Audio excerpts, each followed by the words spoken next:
9 साल हो गया, 18 करोड़ का तो हिसाब दीजिए। 18 लाख का भी हिसाब नहीं दे रहे, 18 लाख का भी हिसाब नहीं दे रहे। 2014 में इस देश के प्रधानमंत्री नरेंद्र मोदी जी चुनाव लड़ रहे थे, किसके बल पर जीत रहे थे? इस देश के नौजवानों पर, इस देश के बेरोजगारों पर क्या वादा किया था उन्होंने इस देश को? दोस्तों नमस्कार। संसद के अंदर one rank one pension revision को लेकर बड़ा मुद्दा उठाया गया है। सरकार से हिसाब मांगा गया है। ओआरओपी सेकंड रिवीजन के पैसे 18,000 करोड़ रुपए का हिसाब सरकार से मांगा गया। आखिरकार कहाँ गया हमारे रिटायर्ड सैनिकों की पेंशन का पैसा? हमारे भूतपूर्व सैनिकों की जो पेंशन है उसका पैसा सरकार ने कहाँ पर हजम किया? ये देखने वाली बात। और संसद में इसको लेकर बड़ा मुद्दा उठाया गया। आपको बता दें, जितने हमारे भूतपूर्व सैनिक हैं, यहाँ तक भी संसद के अंदर कहा गया नरेंद्र मोदी से कि आपने 2014 का चुनाव सैनिकों के दम पर जीता है, पूर्व सैनिकों के दम पर जीता है, और फिर भी आप उन्हीं की मांगों को लेकर उनको एक भी पैसे का फायदा नहीं करना चाहते। यहां तक कि जो उनकी मुख्य मांगे हैं वो भी नहीं देना चाहते, और अदर अलाउंस तो दूर की बात है।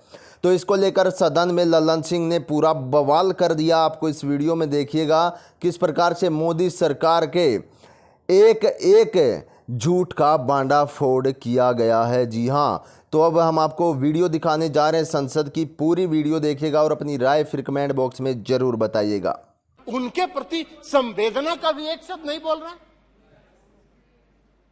इतनी बड़ी घटना हो गई इस देश के किसी राज्य में, पूर्वोत्तर के राज्य में, आप एक शब्द नहीं बोल रहे। हम लोग की यही मांग थी कि आदरणीय प्रधानमंत्री जी आए और मणिपुर के बारे में बताएं, मणिपुर के लोगों के प्रति अपनी संवेदना व्यक्त करें। उन्होंने कहा नहीं। और जब राहुल गांधी जी ने कहा कि अहंकार का ये मतलब, ये अहंकार का प्रतीक है, तो बहुत लोगों को चिलमिलाहट लगी, तितली लग गई। नहीं है। मणिपुर में आज बहुत कुछ करने की जरूरत है। मणिपुर के लोगों में विश्वास पैदा करने की जरूरत है। दोनों समुदाय में विश्वास पैदा करने की जरूरत है। मणिपुर के लोगों को पुनर्वासित करने की जरूरत है। आज बेघर होकर लोग मई से आज तक राहत शिविरों में रह रहे। राहत शिविर में गर्भवती महिलाओं का गर्भ रह रही है, वहां प्रसव पीड़ा हो रहा है, वहां बच्चे पैदा हो रहे हैं। यह दुर्भाग्य है। और आप कह रहे हैं उसको अलग अलग राज्यों की छिटपुट घटनाओं को जोड़कर आप कह रहे हैं कि बहुत सही। भाई मौन व्रत तो धारण किया प्रधानमंत्री जी, जरूर किया। क्या नहीं? प्रधानमंत्री जी इस देश के प्रधानमंत्री हैं। उनका यह कर्तव्य दायित्व तो नहीं बनता है कि अपने राज्य में, किसी राज्य में इतनी बड़ी घटना हो गई, उसके बारे में हम एक शब्द बोले? क्या है? क्या है? ये तो वही पुरानी कहावत है, रोम जल रहा था, नीरो बंसी बजा रहा था। और दिनकर जी की एक कविता है, हम आपको सभापति महोदय सुनाना चाहते हैं। क्या कहा कि मैं घनघोर निराशावादी हूं, तब तुम ही टटोलो हृदय देश का और कहो, लोगों के दिल में कहीं अश्रु क्या बाकी है? बोलो बोलो विस्मय में, ये मत मौन रहो। ये है दिनकर जी की कविता। आप मौन धारण कीजिए। आपको इस देश की जनता ने देश चलाने की जिम्मेवारी दी है, लेकिन है, और इसलिए आज अविश्वास प्रस्ताव लाना पड़ा। महोदय अभी आएंगे, बोलेंगे, आप चिंता मत, चुप रहिए, बैठिए ना, अभी आपको बताएंगे। अभी वो भी बता देंगे आपको।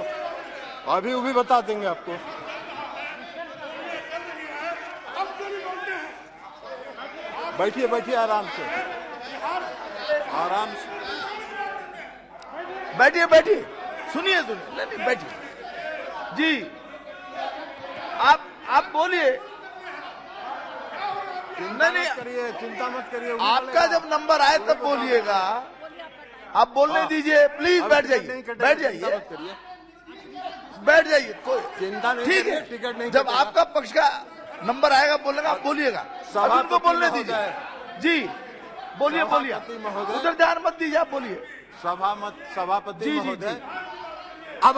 अब हम जरा बता दें आदरणीय प्रधानमंत्री जी, हम बता दें आदरणीय प्रधानमंत्री, रिकॉर्ड में नहीं जा रही है, 9 वर्षों से राजीव रंजन सिंह जी के रिकॉर्ड में जा रही है जी। 9 साल से इस देश में शासन कर रहे हैं और इस देश की जनता आज अपने आप को छला हुआ महसूस कर रही है, छला हुआ महसूस कर रही है। 2014 में इस देश के प्रधानमंत्री नरेंद्र मोदी जी चुनाव लड़ रहे थे, किसके बल पर जीत रहे थे? इस देश के नौजवानों पर, इस देश के बेरोजगारों पर क्या वादा किया था उन्होंने? इस देश को उन्होंने वादा किया था 2 करोड़ बेरोजगारों को प्रति वर्ष रोजगार देंगे। 9 साल हो गया, 18 करोड़ का तो हिसाब दीजिए, 18 लाख का भी हिसाब नहीं दे रहे, 18 लाख का भी हिसाब नहीं दे रहे। काहे का? और बना दिया क्या? बना क्या दिया?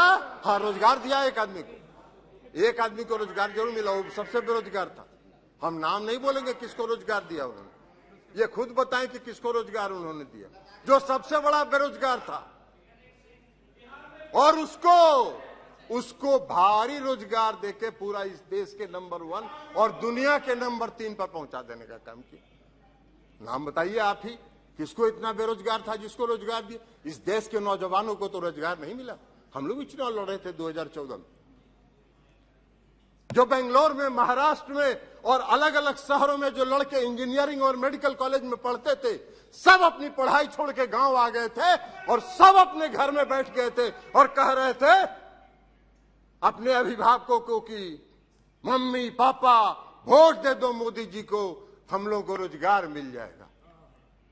रोजगार तो मिल गया, क्या हुआ? आज वही लड़के 5,000 4,000 रुपए की नौकरी के लिए प्राइवेट कंपनियों में दर दर भटक रहे हैं। 18 करोड़ लोगों के रोजगार का क्या हुआ? 18 करोड़ लोगों के रोजगार का हिसाब दीजिए। बना क्या दिया आपने? बना क्या दिया आपने? अभी रक्षा मंत्री जी नहीं है, रक्षा मंत्री जी नहीं है। रक्षा मंत्री जी को मालूम है इस देश में जो नियमित सेना में बहाली होती है, लाखों नौजवानों ने नियमित बहाली में दौड़ में पास किया, उनका मेडिकल हो गया, उनका नियुक्ति पत्र जारी होना था, उसको फाड़ के फेंक दिया गया और 4 साल के लिए अग्निवीर बना दिया गया। बाहर रोजगार के प्रति आपका नजरिया कौन सा? रोजगार के प्रति आपका नजरिया है, यही है आपका रोजगार के प्रति आपका नजरिया। महोदय, देश के प्रधानमंत्री ने 2014 में घूम घूम के भाषण दिया। अरे बोलिए ना कि नहीं बोले थे कि 2 करोड़ लोगों का अगर साहस है, हिम्मत है तो कहिए कि हमने नहीं कहा था कि हम 2 करोड़ लोगों को रोजगार देंगे। काला धन लाएंगे, काला धन पूरे देश से लाएंगे, पूरे दुनिया में जितना काला धन है वो लाएंगे। हर गरीब के खाते में 10 से 15 लाख रुपया पहुंचाएंगे। एक आदमी को भी नहीं मिला। काला धन लाने की तो बात छोड़ दीजिए, विजय माल्या, नीरव मोदी और मेहुल चौकसी आपके आंख के नीचे से काला धन लेके विदेश चला गया, आपका बैठे रह गया। आप देश की जनता को छल रहे हैं, देश की जनता को छलने का काम कर रहे हैं।